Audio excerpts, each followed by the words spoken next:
everybody, welcome to That Expert Show, where you help run the show. I'm Anna Canzano. Thanks for being with us today. I want to give a shout out to the good people at Reflex. They are sponsoring this show. They are the experts in knee pain, specifically taking away knee pain. And stick around. I'd love to tell you more about how they've made a huge difference in my life and how they could help you out as well.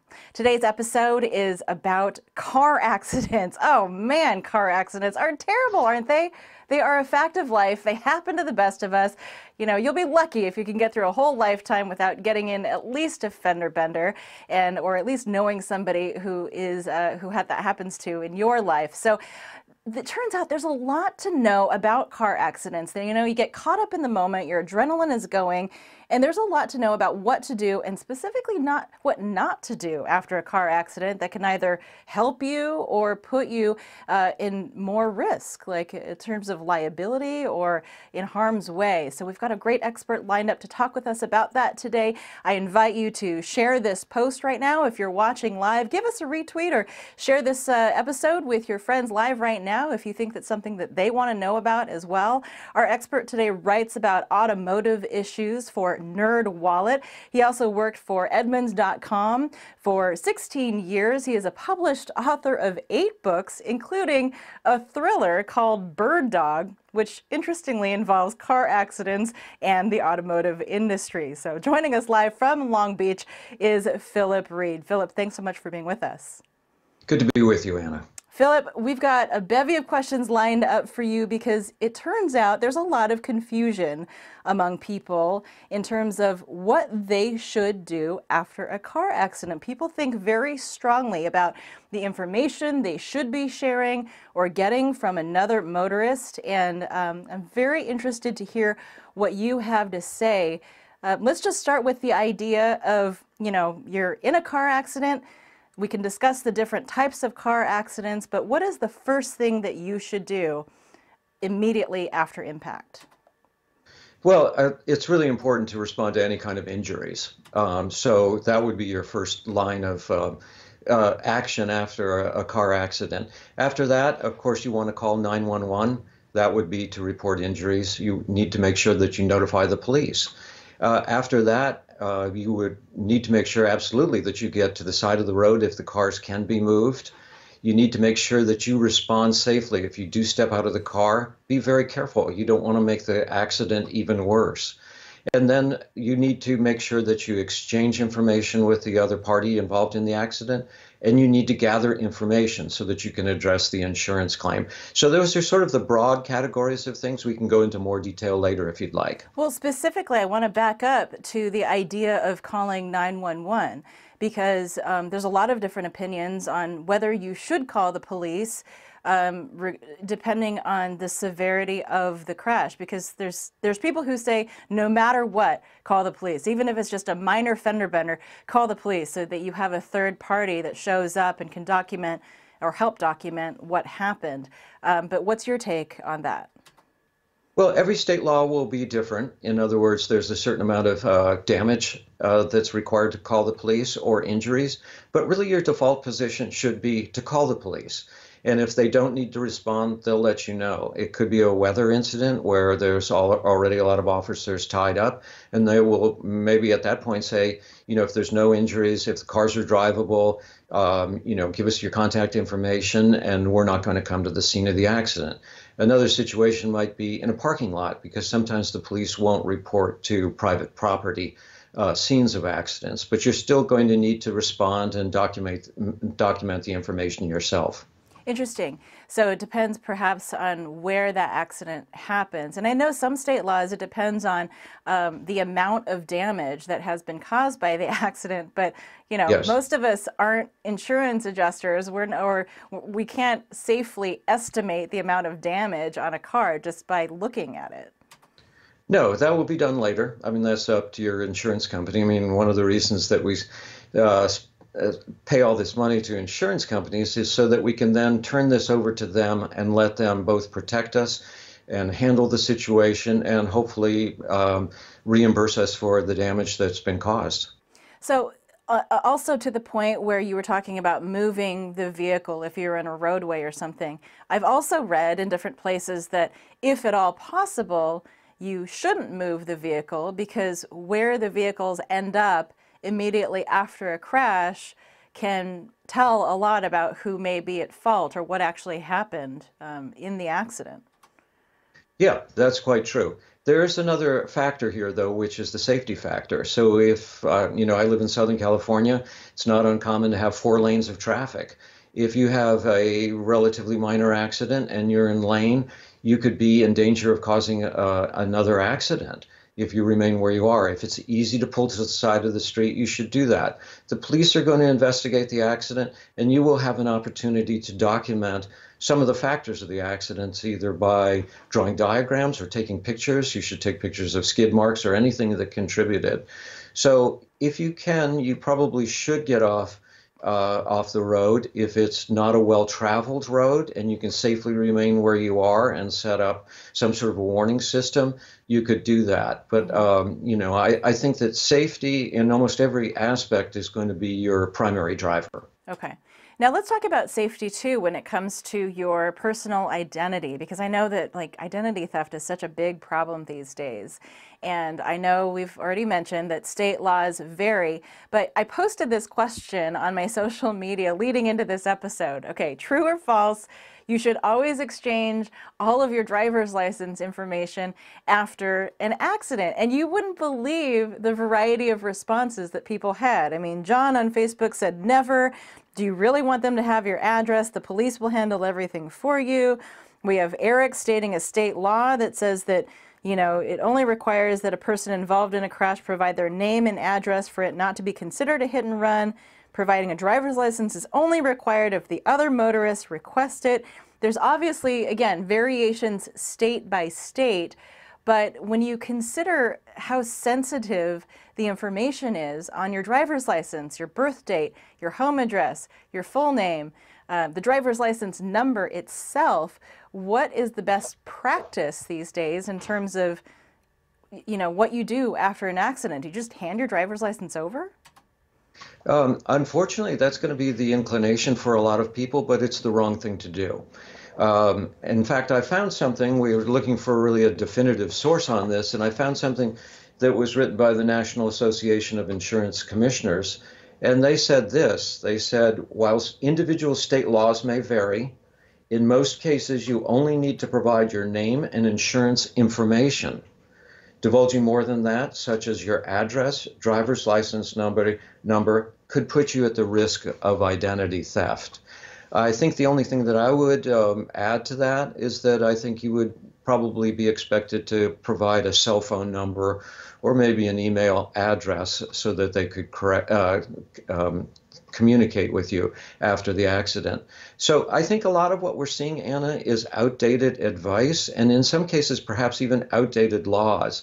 I don't think that the laws in every case have actually really caught up with what's going on out there, because I know that identity theft, there's an increased sensitivity to that these days.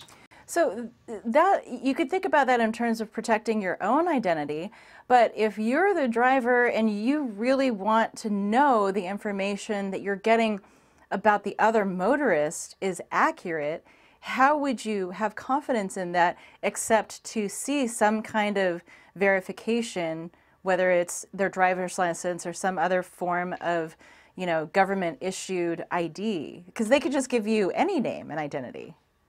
Yeah, that's quite true. And as you point out, it is sort of a two-way street when it's an exchange of information. And there's going to be a sort of a feeling of providing good faith. I'm going to, in good faith, show you my information so that you'll show me yours. But one way to handle it, and in a lot of situations, if it's a fairly significant accident, you may want to stay in your car. You may want to call the police and wait for the police to get there and let the police guide you, because emotions are going to be heightened. There could be accusations even. So if you have any of those concerns, you should probably stay away from the other person and stay in the car and let the police guide you through it. But yeah, absolutely, you need to make sure, at worst case scenario, that you take a picture of the driver, of the license plate of the other car so that it could be tracked.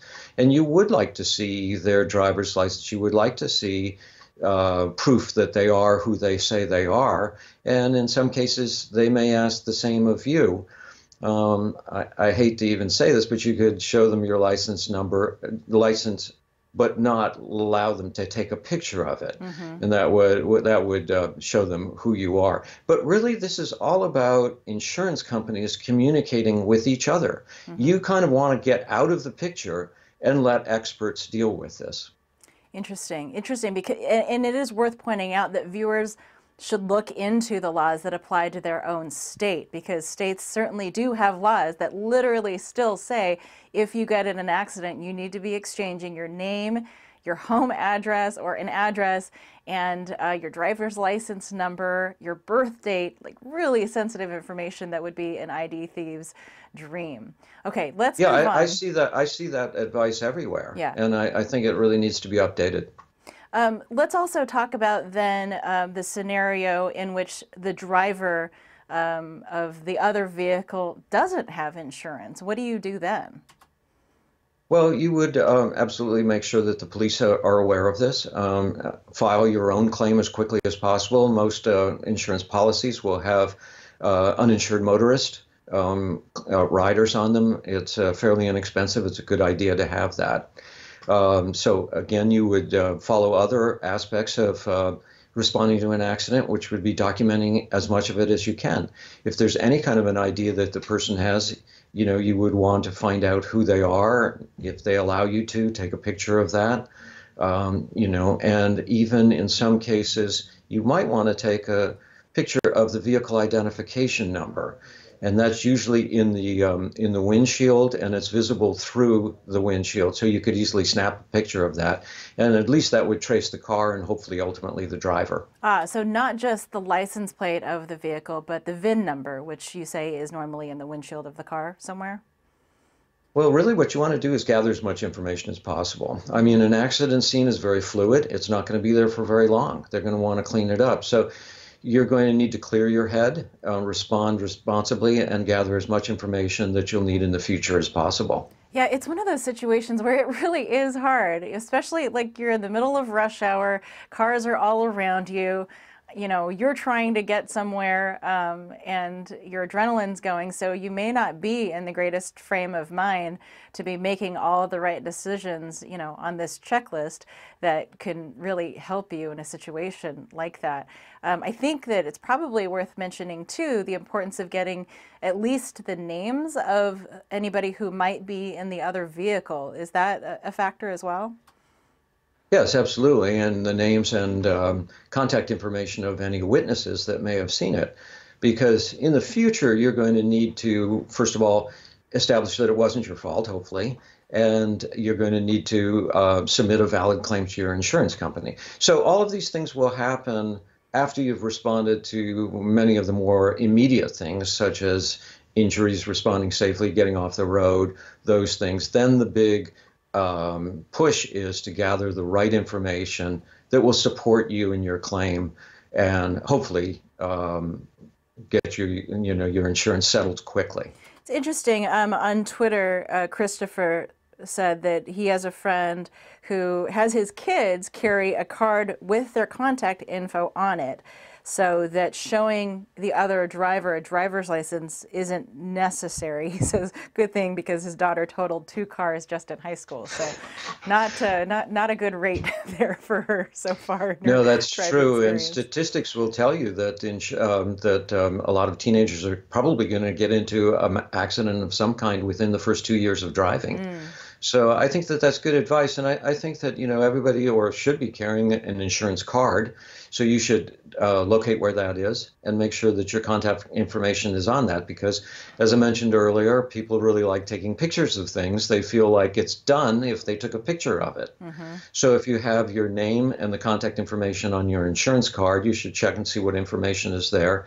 Have it ready and be willing to show that. That's so much of this is planning in advance. I mean, I guess it would make sense, especially if you have teen drivers who are new at this, to just provide them even a checklist that they would have in their car of, what to do immediately after an accident.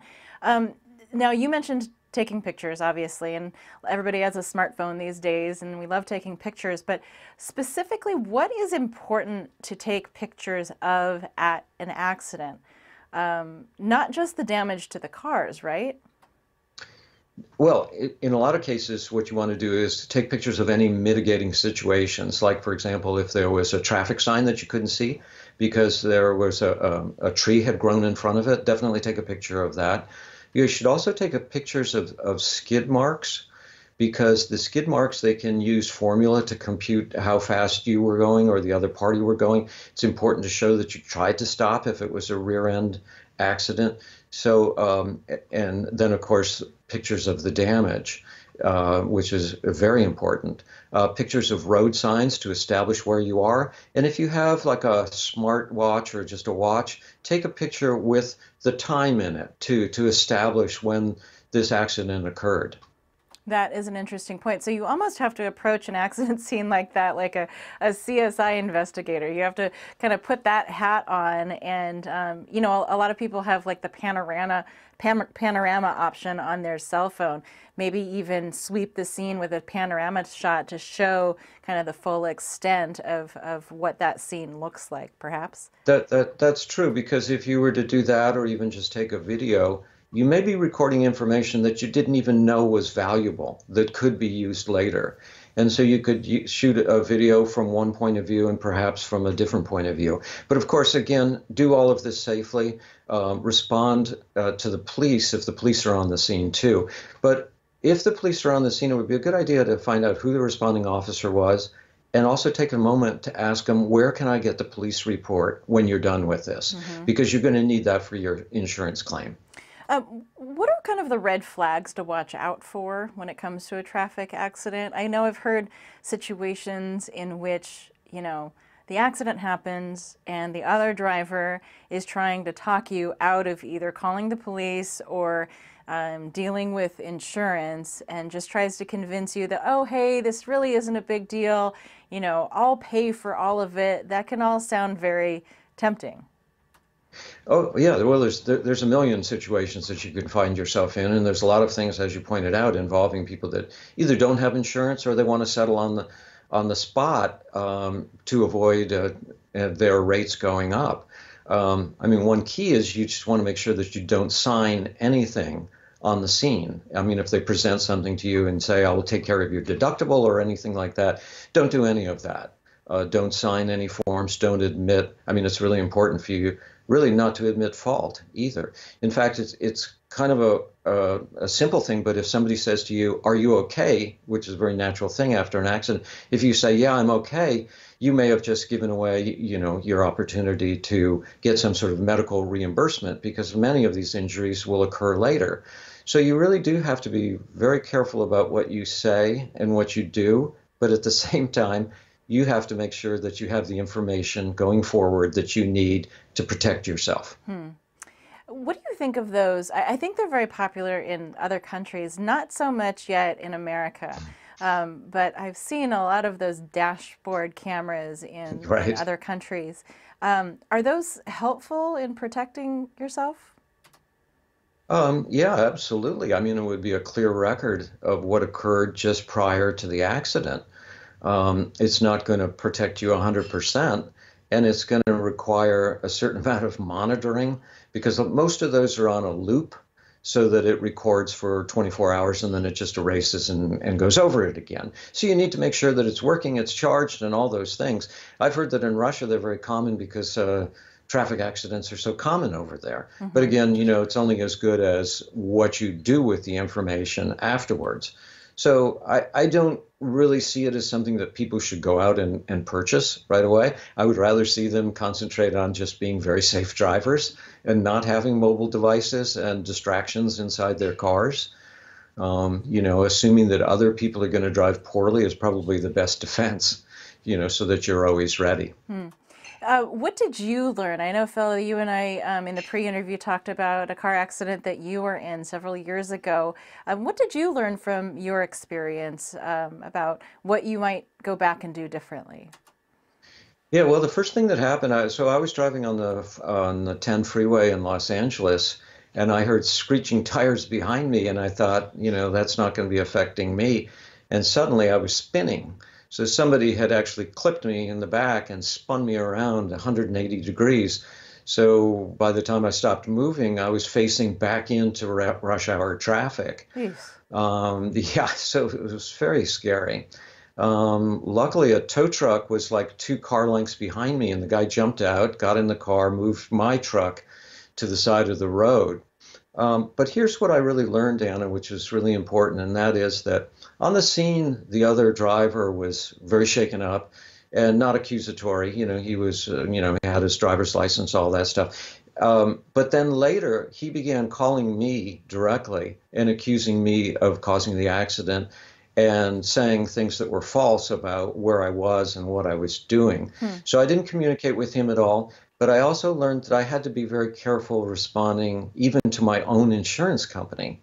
You can't assume that your insurance company is always on your side. They, in fact, would really rather not pay a claim. So you need to make sure that your story is accurate, stick to it, respond, responsibly and truthfully to everything that happens, and be alert to these different factors, which is that he's not on your side. The other insurance company is not on your side. The police are not always on your side. You need to be your own defendant in a lot of cases. And information is probably the key to protecting yourself. And that would lend itself to the notion that immediately after the accident, or as soon as possible after the accident, you should maybe write down everything that you can remember, because there's so much that happens in that moment that I know for myself, if I don't write something down, I will forget much of it just a short time later. Absolutely. Of course, writing things down has been sort of replaced by taking photographs or maybe dictating something into your smartphone. All of those things are good, but your key is that do it right away while it's fresh in your mind. And while you're on the scene, you may have this impulse of like, I just want to get out of here. I really hate this.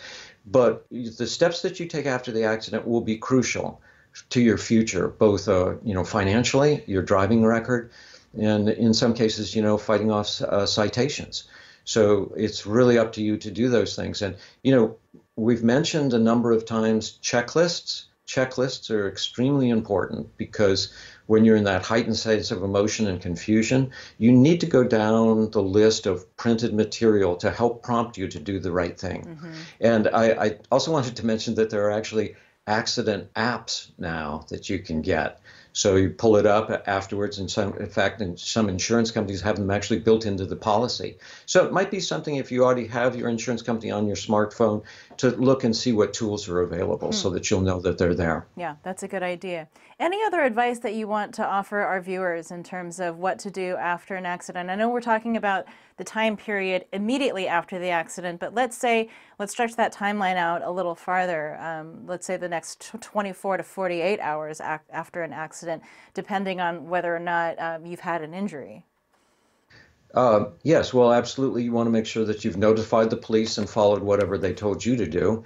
Then the next thing to do is to get in touch with your insurance company and begin the process of filing a claim, and make sure that they have all the information that they need to contact the other person's insurance information. And you should really be working diligently within the first 24 hours. In some states, it's 72 hours, so you have a little more time to report the accident. You also may need to report it to the DMV. So if the police didn't come, you may still need to contact the DMV and file an insurance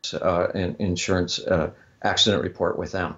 Okay, so there's different timelines to know about in terms of filing those claims. Okay, anything else that you wanted to offer in terms of advice to our viewers, things to remember? I've gotten a lot of great information here. I'll be creating a checklist that I keep in my car from now on, because I can bet you that most people don't have that checklist. Yeah, well, I think it's really important to think it through, because if you think it through beforehand, it's a little bit like a rehearsal, and you'll know step by step what to do. But one thing that we haven't mentioned is a possible emergency kit to carry in your car. A lot of cars these days are actually being sold with first aid kits, but you should really check it once a year or so to make sure that you have in there what you need. Also, you need to make sure that you have either flares or reflector triangles to set up a barricade around your car. Mm-hmm. It's a good idea to have an emergency kit that also contains other things such as food and water, because if you had an accident, you were way out in the middle of nowhere, you may need to sustain yourself for a period of time. So, it's a good idea, build up that emergency kit. You can use it if you break down. You can use it if you get into an accident. And it's good to know where it is, how to get to it, how all of the pieces in it work beforehand, because you're going to be really shaken up if you're in an accident. One last thing, is there a determining factor in when you decide to call an attorney? I mean, what are the factors that go into that decision? Well, I think the first thing to do is, you really don't want to call an attorney, and your insurance company has plenty of attorneys, so if they feel it's necessary, they will probably represent you. But if you feel that you're not getting the kind of response that you want, then it's a pretty good idea to begin looking for an attorney that specializes in personal injury claims or, insurance claims in general. That person would then be your advocate, even against your own insurance company.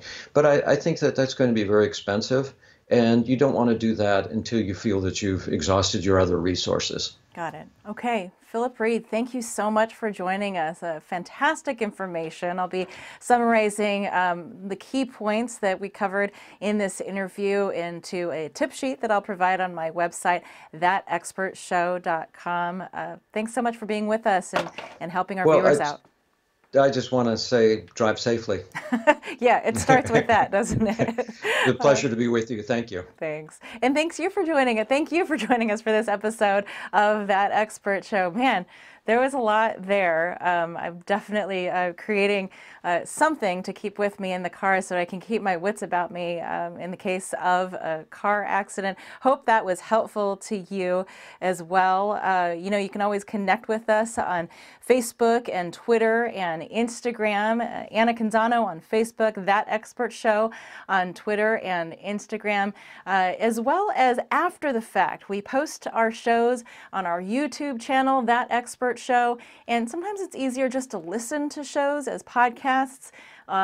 So we are also on Apple iTunes and Google Play, Stitcher, TuneIn as well. We always put the show back out to you as a podcast. I mentioned earlier that I was going to talk to you about knees, and specifically my husband's knees. He's a typical guy. He doesn't like to go to doctors, but several years ago, he was really having a lot of pain when it came to his knees, with pain and swelling. They were just killing him. And it was really hard as his wife to watch him not be able to run, not be able to work out and be athletic the way that he likes to be. And so that was the case until we found the folks at Reflex. They are experts in knee pain. They are experts in taking away knee pain. They gave him stem cell treatment, and they gave him PRP, which is platelet-rich plasma treatment, and it's really incredible. Just this last weekend, we went running together with our little girls, and he was pushing a double stroller with the 2- and 4-year-old in the stroller up hills. And I'm not kidding you, I was amazed. I was amazed as it was happening that he was even able to do it, and I was amazed after the fact. I kept asking him, like, hey, are your knees hurting? I was watching his knees to see if they were swelling or starting to click like they normally would have, and he had nothing. I don't want to say it's a miracle, but it almost was like a miracle. So I just want to encourage you that if you are in pain, in knee pain, or if you know somebody who is, maybe it's your spouse or your partner who is in knee pain, really, I encourage you to talk to the people at Reflex Knees. You can go to reflexknees.com and you can read about his case study, and you can get back to life. Simple as that. So I hope that helps you, and hope you can check that out, and want to thank them for their sponsorship of this show. Hey, thanks for joining us for this episode of That Expert Show. Hope you got something out of it. Hope it was helpful to you, and we'll see you next time on That Expert Show, where you help run the show.